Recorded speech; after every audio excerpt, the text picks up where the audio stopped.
As I stand here with you today, Lisa, I'm standing in the midst of a project that I am probably most proud of in my career as a builder. This is the library that we're standing in. This space, really, we wanted it to be magical. You know, if you look at the old space, it was a 1980s, 90s, felt very institutional. It just didn't have the feeling of welcome home. Any child who's coming in is like, what is up? Where are they taking me? Yeah. Like, what is it now?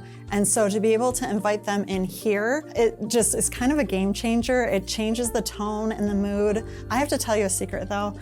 Honestly, the staff use this room all the time. We all like go to the library. Nobody's told me because, that. oh, seriously, Yeah. I have more meetings in the library than my office or the boardroom because this place is so inviting and it's calming. You have the water. Yeah. And so this is one place to elevate and just bring a lighter tone to all of the heaviness that people are having to deal with.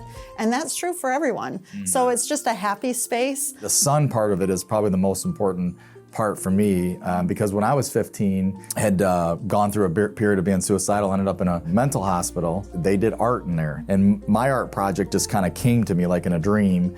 And I drew the sun coming out of the black abyss. In this room, the sun coming out of the ceiling tiles up here. And I told the team, I don't know how you're gonna do it. We wanted a backlit sun. So that exists in here every day. So I'm super proud of this place. I have to tell you, so I heard that the electrician, when he was putting the sun up, he said, don't let my daughter know that I'm doing this because I will not do it for her room.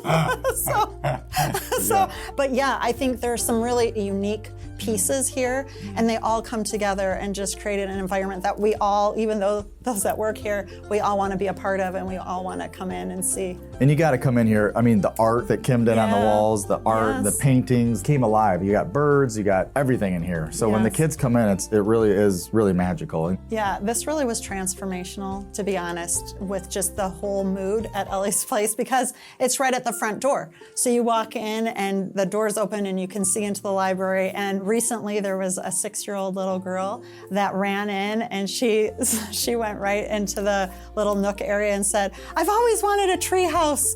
And so she grabbed a book and she sat and read a book in her treehouse. So she kind of got her dream come true. I think anyone can just feel a difference and say, hey, okay, maybe I'll give it a try. Here at Ellie's Place, we service children, teenagers, young adults, and families when there's been a significant death.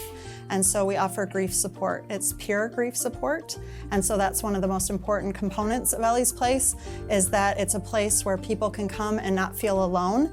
They can find support from other people who are experiencing similar feelings in their journey as they navigate grief.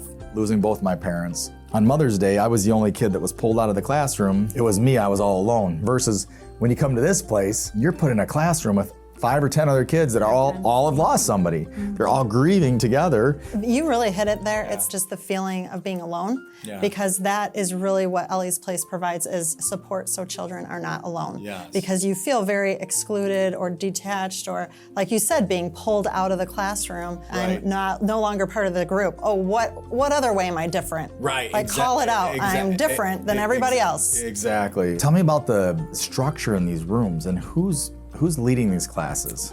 That is a great question because we would not exist without our phenomenal volunteer support coordinators. So these volunteer facilitators come in. We have about 100 volunteers that help us every week to run these different support 100? sessions. 100. Wow. Programming starts in the fall and goes through the school year. In the summer we break. A family or children can stay at Ellie's Place as long as they need to. So at the end of the first year, if they feel that they need some more support, they can stay on for another year until they feel that they're ready. Wow. Tell me a little bit about some of what these kids are processing and things that they're writing and what's coming out of these kids. What people don't realize is that when someone dies, kids know.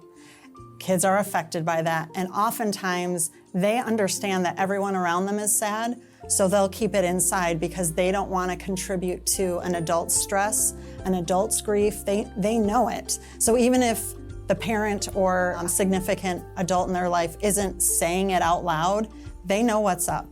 They can read the room. And so Ellie's Place gives them that place to release, to let it out, and then that fosters conversation with parents at home or with grandparents or whomever that is. Yeah. So it really is essential. And I think you probably can speak to the fact that when a child isn't able to fully process that and learn the tools, then that makes a barrier later in life. Like at some point, for most people, it becomes a stumbling block in some way or a challenge. Ellie's Place does truly life-changing work in our community, and this library is just the beginning.